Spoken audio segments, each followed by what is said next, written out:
I'm sorry, Alex, but according to your grandmother's will, everything goes to your sister Vanessa. You receive nothing. The lawyer's words echoed in the conference room as I sat there, stunned into silence. My name is Alex Morrison, I'm 32 years old, and I just learned that my grandmother, who'd raised me, loved me, and promised I'd always be taken care of, had apparently left me completely out of her will. That's impossible, I managed to say. Grandma Rose and I were close. She wouldn't have. The will is very clear, the lawyer, Mr. Whitmore, interrupted. Dated 6 months ago, properly witnessed and notarized. Your grandmother left her entire estate, approximately $12 million in assets, to Vanessa Morrison exclusively. I looked at my sister sitting across the table. Vanessa was 35, impeccably dressed as always, her expression carefully neutral. But I saw something flicker in her eyes. Not surprise, not sadness, satisfaction. That's when I knew. Somehow Vanessa had done this. She'd stolen my inheritance. Can I see the will? I asked, trying to keep my voice steady. Mr. Whitmore slid a document across the table.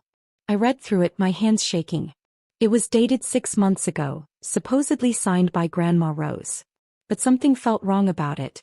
Grandma Rose had died 2 weeks ago at 87. She'd been sharp as ever mentally, though her health had been declining. I'd visited her 3 times a week at her home, helping with groceries, cooking meals, sitting with her in the evenings. Vanessa had visited maybe once a month, always for short periods, always seeming distracted and eager to leave. Yet somehow this will claimed Grandma Rose had decided to leave everything to Vanessa and nothing to me.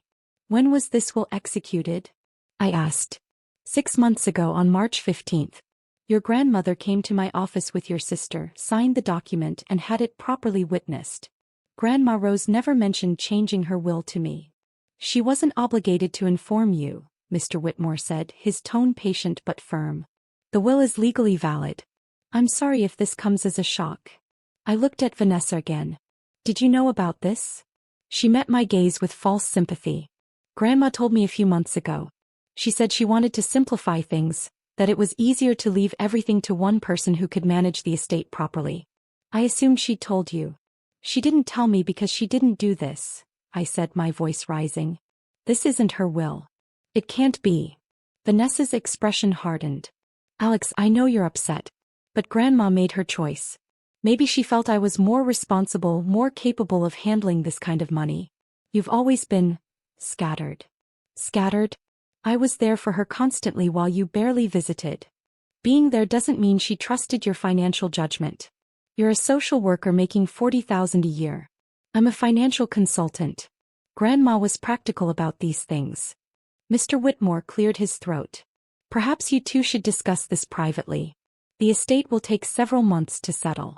If you have concerns about the will's validity, Mr. Morrison, you're free to consult your own attorney.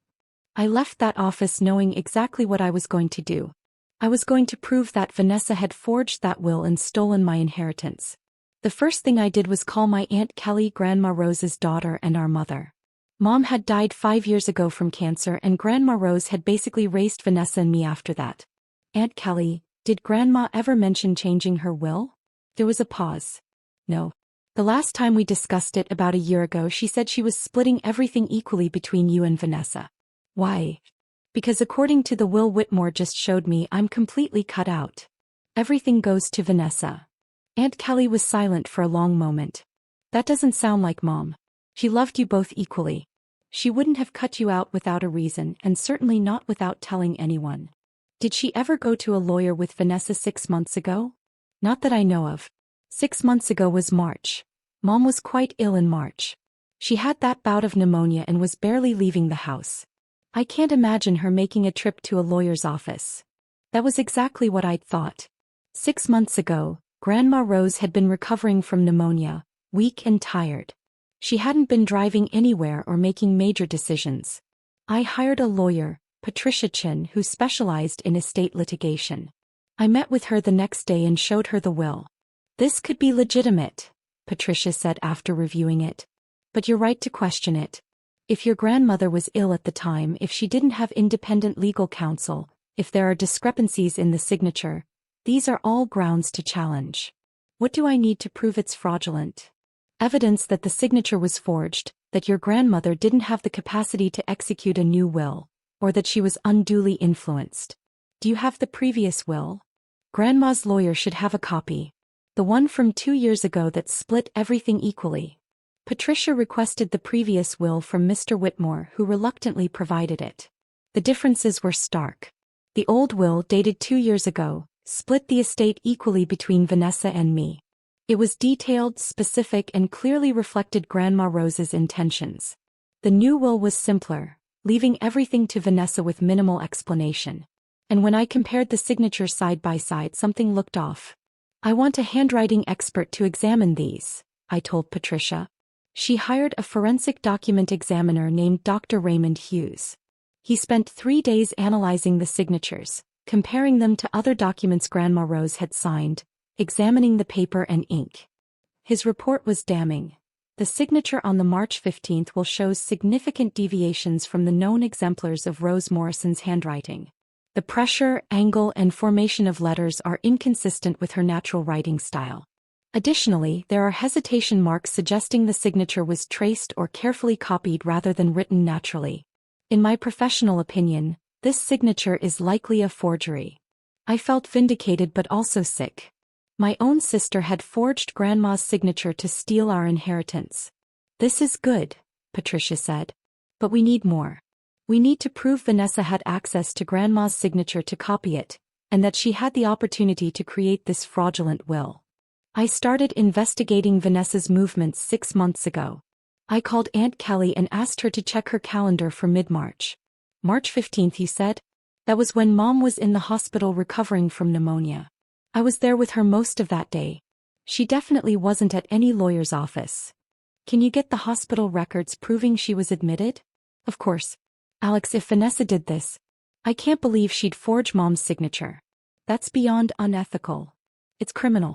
It's fraud. I obtained the hospital records showing Grandma Rose had been admitted March 12th through March 18th. She'd been in the hospital the exact day the will was supposedly signed at the lawyer's office. But there was more. I checked Grandma's phone records and found something interesting. On March 15th, there were 3 calls to Mr. Whitmore's office. All from Vanessa's phone number, not Grandma's. I showed this to Patricia. Vanessa was calling the lawyer to set up the will signing. But Grandma was in the hospital. Vanessa must have impersonated her on the phone. That's speculation. We need proof that Vanessa was actually at that lawyer's office on March 15th. I called Mr. Whitmore's office and spoke with his receptionist, a friendly woman named Diane. I'm trying to verify whether my grandmother actually came to your office on March 15th. Do you remember seeing her? Diane was hesitant. I probably shouldn't discuss this. My grandmother was in the hospital that day. I have proof. If she wasn't actually there, then someone committed fraud and you might be a witness. There was a long pause. Between you and me, I don't remember seeing an elderly woman that day. But I do remember your sister coming in with someone who stayed in the car. She said her grandmother was too weak to walk inside, that she'd signed the documents in the car. Did you witness the signature? No. Your sister brought the signed documents back inside. Mr. Whitmore had another witness sign off on it, someone your sister brought with her. So Vanessa had orchestrated the whole thing. She'd called the lawyer pretending to represent Grandma Rose, had shown up with a forged signature, and had brought her own witness, to make it look legitimate. Who was the witness? I asked Diane. Let me check. Melissa Harper. I'd never seen her before. I thanked Diane and immediately started researching Melissa Harper. It took me 2 days, but I found her. She was one of Vanessa's college roommates, still listed as a friend on Vanessa's social media. Patricia hired a private investigator to interview Melissa. At first she refused to talk. But when the investigator mentioned potential criminal charges for participating in fraud, she cracked. Vanessa asked me to do her a favor, Melissa told the investigator.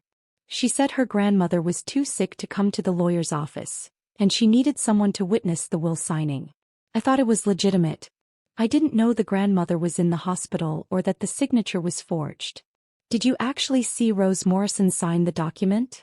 No. Vanessa said she was in the car. Vanessa brought the papers out already signed and asked me to sign as a witness.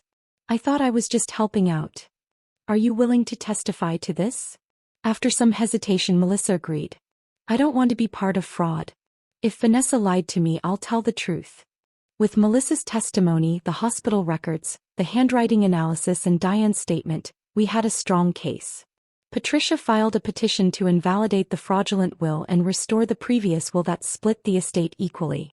Vanessa's lawyer responded with outrage, claiming we were engaging in a baseless attack on a grieving family member. But as the evidence piled up, their position became harder to defend. The hearing was scheduled for 3 months later. In the meantime, I kept investigating, trying to understand how Vanessa had forged the signature so convincingly. I found the answer in Grandma Rose's house. Going through her papers, I discovered a birthday card from a year ago with Grandma's signature. The card was missing. Someone had cut out the signature page. Vanessa had stolen a page with Grandma's real signature, traced it onto the fraudulent will, and used that to fool the lawyer. It was calculated, premeditated fraud. I showed the birthday card to Patricia. This proves Vanessa had access to Grandma's signature and had been planning this for a while. This is excellent evidence. But Alex, I need to warn you, even if we win, this is going to destroy your relationship with your sister. She destroyed it when she committed fraud to steal my inheritance. I don't have a sister anymore. The hearing finally arrived. Vanessa showed up with her lawyer, confident and composed. But as Patricia presented our evidence, the hospital records, the handwriting analysis, Melissa's testimony, the missing birthday card signature, I watched that confidence crumble. The judge reviewed everything carefully. Ms. Morrison, your attorney has an opportunity to rebut this evidence. Vanessa's lawyer tried. He argued that the handwriting analysis wasn't definitive, that hospital records didn't prove Grandma Rose couldn't have signed the will, that Melissa's testimony was unreliable. But the evidence was overwhelming. The judge took 2 days to issue his ruling. Based on the preponderance of evidence, the judge announced, I find that the will dated March 15th is fraudulent. Rose Morrison was hospitalized on the date of signing. The signature shows signs of forgery, and witness testimony suggests the execution of the will was fraudulent. The will is hereby declared invalid, and the previous will dated 2 years ago is reinstated. I'd won. The estate would be split equally between Vanessa and me as Grandma Rose had intended. But the judge wasn't finished. Additionally, this court finds sufficient evidence of fraud to refer this matter to the district attorney for potential criminal charges. Ms. Vanessa Morrison, you may wish to consult with your attorney. Vanessa's face went white. She'd not only lost the fraudulent inheritance, she was facing criminal prosecution.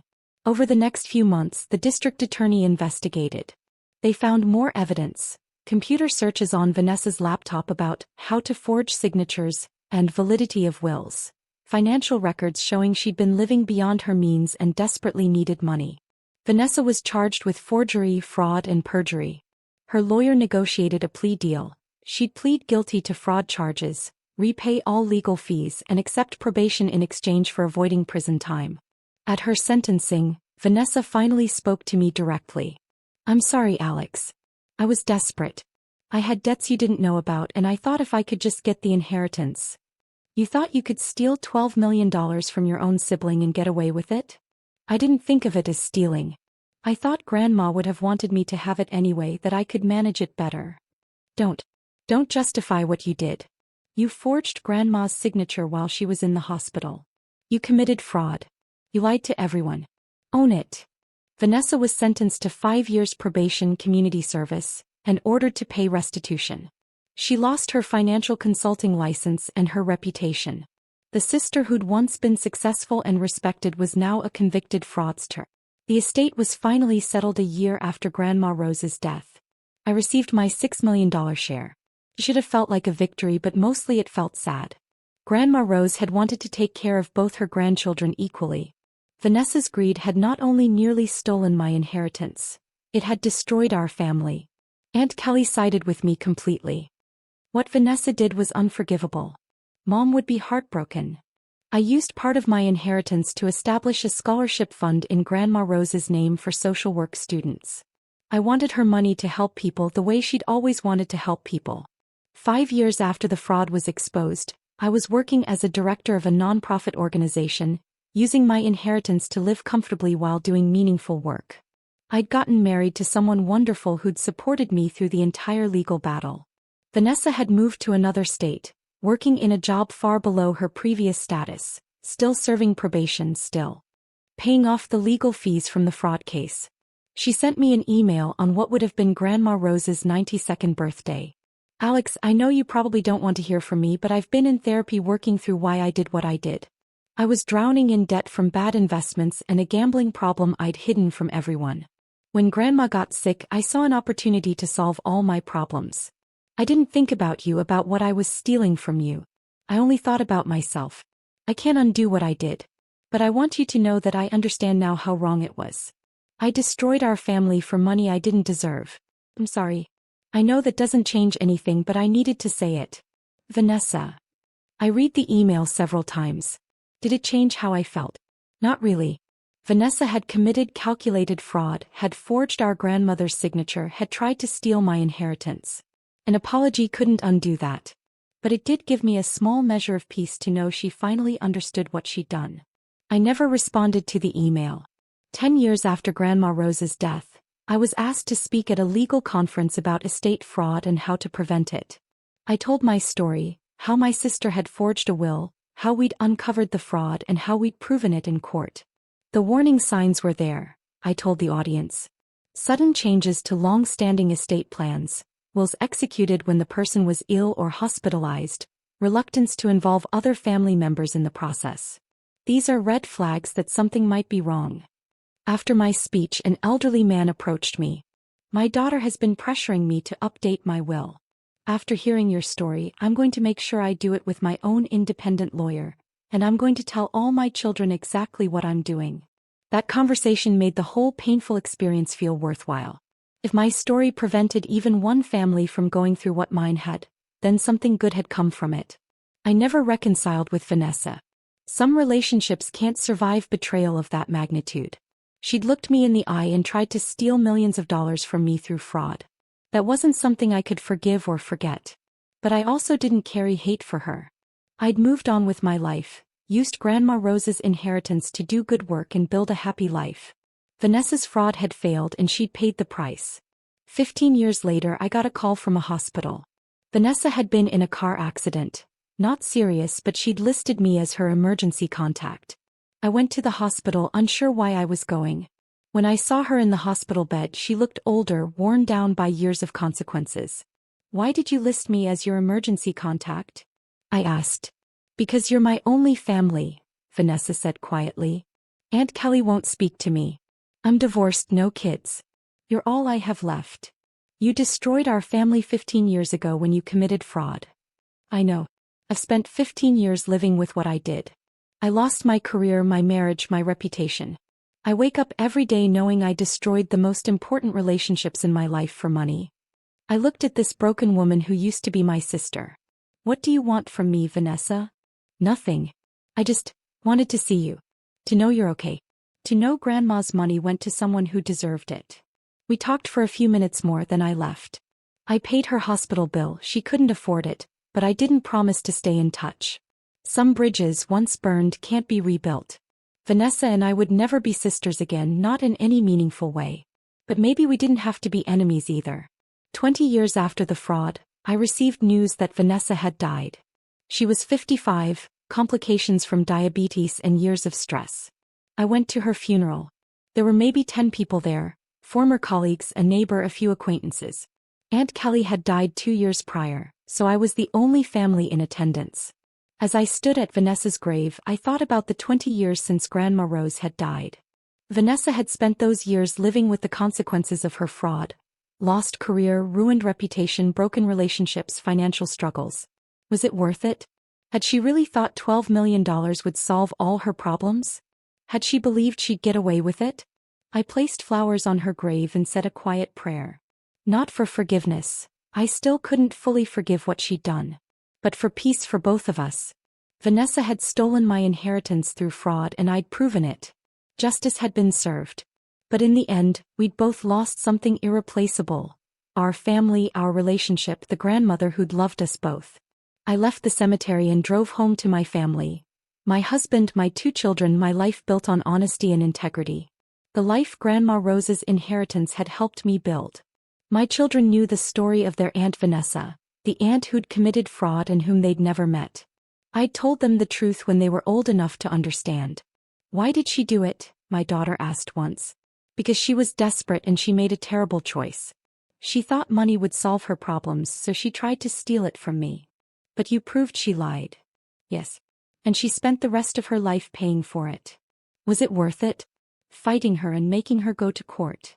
I thought about that question. Was it worth the year of legal battles, the family fracture, the pain of knowing my sister had betrayed me so completely? "Yes," I said finally. "Because it wasn't just about the money. It was about the truth. Grandma Rose wanted to split her estate equally between us. Vanessa tried to steal my share through fraud. If I'd let that stand, I'd have been letting her get away with a crime. Do you forgive her?" "I've tried to. But forgiveness is complicated when someone's hurt you that deeply." As I got older, I thought more about Vanessa and what had driven her to commit such a calculated fraud. The gambling addiction she'd hidden, the desperate financial situation, the belief that she deserved the inheritance more than I did. I looked through old photos sometimes, pictures of Vanessa and me as children, teenagers, young adults. She'd always been ambitious, always competitive. But when had that ambition turned into the kind of desperation that led to fraud? I found my answer in letters Grandma Rose had saved. Letters from Vanessa asking for money, tens of thousands of dollars over the years. Loans that were never repaid. Financial crises that Grandma kept bailing her out of. Grandma Rose had been enabling Vanessa's financial irresponsibility for years. And when Grandma got sick, Vanessa must have panicked, realizing her financial safety net was disappearing. Did that excuse the fraud? No. But it helped me understand it. Vanessa had become dependent on Grandma's financial support. And when that was ending, she'd committed fraud to secure it permanently. Understanding didn't mean forgiving. But it did mean I could let go of some of the anger I'd carried for years. 25 years after the fraud, I was 67 years old and semi-retired. I still served on several nonprofit boards and did consulting work, but mostly I enjoyed time with my family. I received a package one day, Vanessa's personal effects from her apartment. She'd left instructions with her building manager to send them to me if anything happened to her. In the box were photos, letters, and a journal. I almost threw it all away without looking, but curiosity won. Vanessa's journal covered the last 10 years of her life. Entry after entry showed her struggling with guilt, regret, and the consequences of her fraud. "I destroyed everything for $12 million I never even got," one entry read. "I lost Alex, lost Aunt Kelly, lost my career. All because I was too proud to admit I had a gambling problem and too desperate to see any solution except stealing from my own sister." Another entry: "I see Alex's name in the news sometimes, doing good work, making a difference. That's what Grandma's money was supposed to enable, helping people. If I'd just accepted my half, I could have turned my life around. Instead, I tried to steal it all and ended up with nothing." The final entries were from shortly before her death. "I hope Alex is happy. I hope the inheritance helped build a good life. I hope Grandma would be proud of what Alex did with it. I threw away everything that mattered for money I didn't need and didn't deserve. If I could do it over. But there are no do-overs. Just consequences." Reading Vanessa's journal gave me closure I didn't know I needed. She'd spent the last 25 years of her life fully understanding what she'd done and living with genuine remorse. Was that enough? Did that make up for the fraud, the betrayal, the year of legal battles? No. But it meant that Vanessa had ultimately faced the truth about herself and her choices. That counted for something. I donated Vanessa's personal effects to a charity that helped gambling addicts rebuild their lives. It seemed like what Vanessa would have wanted, based on her journal entries. Then I did something I'd never thought I'd do. I forgave her. Not because she deserved it or because it undid the harm. But because carrying anger for 25 years was exhausting, and Vanessa was gone anyway. Forgiveness didn't mean forgetting. I'd never forget that my sister had forged Grandma Rose's signature and tried to steal my inheritance. But I could acknowledge that she'd been a flawed person who'd made a terrible choice and spent the rest of her life paying for it. That seemed like enough punishment. 30 years after the fraud was exposed, I was 72 years old. Grandma Rose had been gone for 3 decades. But I thought about her often. I'd used my share of the inheritance to do exactly what she'd hoped. I'd helped people. Through my nonprofit work, through the scholarship fund I'd established, through the lives I'd touched with the financial security her inheritance provided. Vanessa's share, the share she'd tried to steal entirely, had eventually gone to charity after her death. She died with almost nothing, and what little she had was donated per her final wishes to organizations helping gambling addicts. In the end, Grandma Rose's $12 million had helped thousands of people, just in different ways than she'd imagined. I visited Grandma Rose's grave every year on her birthday. This year, for the first time, I also visited Vanessa's grave. "I forgive you," I told the headstone. "It took me 30 years, but I finally do. You made a terrible choice and you paid for it. I hope you found some peace before the end." My grandchildren asked me to tell them about their great-grandma Rose. I told them about a kind, generous woman who'd raised 2 granddaughters after their mother died. "What happened to your sister?" they asked. "Why didn't we ever meet her?" I told them the truth, that Vanessa had made bad choices and committed fraud, and that actions have consequences. "But did you love her?" my youngest granddaughter asked. "I did," I said honestly. "I loved the sister I grew up with. But the person who committed fraud and tried to steal from me? I didn't know that person." "That's sad." "It is. But it's also a lesson about honesty, integrity, and the importance of doing the right thing even when it's hard. Vanessa chose the easy path and it destroyed her life. I chose the hard path of fighting the fraud and it was worth it. They were too young to fully understand, but someday they would." At 75, I updated my own estate plan. I had considerable wealth now. Grandma Rose's inheritance had been invested wisely and had grown substantially over the decades. I split everything equally among my children with clear instructions and no room for ambiguity. I'd learned from Grandma Rose's experience. Estate plans need to be crystal clear, properly documented and communicated to everyone involved. I also included a letter explaining the story of Vanessa's fraud and why I'd structured my estate the way I had. "Learn from your Aunt Vanessa's mistake," I wrote. "Greed destroys families. Fraud destroys lives. Always choose honesty even when it costs you. Always choose integrity even when it's hard. The consequences of doing wrong last far longer than any temporary benefit." My children read the letter and promised to honor my wishes exactly. They'd learned the lesson Vanessa never did, that family is worth more than money and trust once broken can never be fully repaired.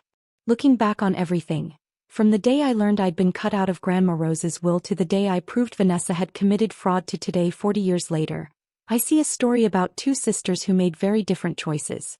Vanessa chose fraud. She forged a signature, lied to lawyers, manipulated witnesses, and tried to steal $12 million from her own sister.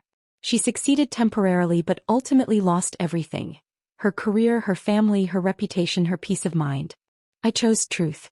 I fought the fraud, proved the forgery and restored Grandma Rose's true intentions. Cost me a sister and a year of legal battles, but I kept my integrity and my inheritance. Was it worth it? Absolutely. Because living with a lie would have been worse than any legal battle. Accepting stolen money would have poisoned everything I built with it. Grandma Rose had wanted to split her estate equally between her 2 granddaughters. Vanessa tried to steal it all through fraud. I proved the fraud and made sure Grandma's wishes were honored. In the end, money wasn't what mattered. Vanessa had learned that lesson too late, after she'd destroyed her life trying to steal $12 million. What mattered was integrity, honesty, doing the right thing even when it was difficult and painful and cost you relationships. I'd proven my sister had committed fraud. I'd exposed her crime and sent her into a spiral of consequences that lasted the rest of her life. Some people thought I'd been too harsh, that I should have just accepted the fraudulent will and moved on. But those people didn't understand what was at stake. It wasn't about the money, it was about the principle. Vanessa had forged our grandmother's signature while she was lying in a hospital bed. She'd committed calculated fraud to steal my inheritance. Letting that stand would have been a betrayal of Grandma Rose and everything she'd valued: honesty, fairness, family. So I fought. I proved the fraud. I restored the truth. And I lived with the consequences, both the good ones and the painful ones. I'm 80 years old now. Grandma Rose has been gone for 50 years. Vanessa has been gone for 20. But the lessons from that fraud case still shape my life. I've watched my children build successful careers on foundations of integrity. I've watched my grandchildren learn that honesty matters more than winning. I've used Grandma Rose's inheritance to help thousands of people through nonprofit work and charitable giving. And every year on Grandma Rose's birthday, I visit both graves, hers and Vanessa's, and I reflect on what happened 50 years ago. My sister forged documents to steal our $12 million inheritance. I proved it through hospital records, handwriting analysis, witness testimony, and relentless investigation. Justice was served. The fraud was exposed. The true will was restored. But the real victory wasn't the money or the legal win. The real victory was living my entire life afterward with integrity intact, knowing I'd fought for truth even when it cost me my sister. Vanessa's fraud failed. She spent decades paying for it. And in the end, Grandma Rose's inheritance went exactly where it was supposed to go, split equally between two granddaughters, funding lives built on the values she taught us. I chose truth. Vanessa chose fraud. 50 years later, that choice has defined both our legacies. I hope when my grandchildren tell this story to their children, they remember the lesson. Integrity costs something in the short term, but it's worth everything in the long run. Fraud might seem like a shortcut, but it destroys everything it touches. That's what I learned from my sister's betrayal. And that's the inheritance, more valuable than any money, that I'm leaving to my family.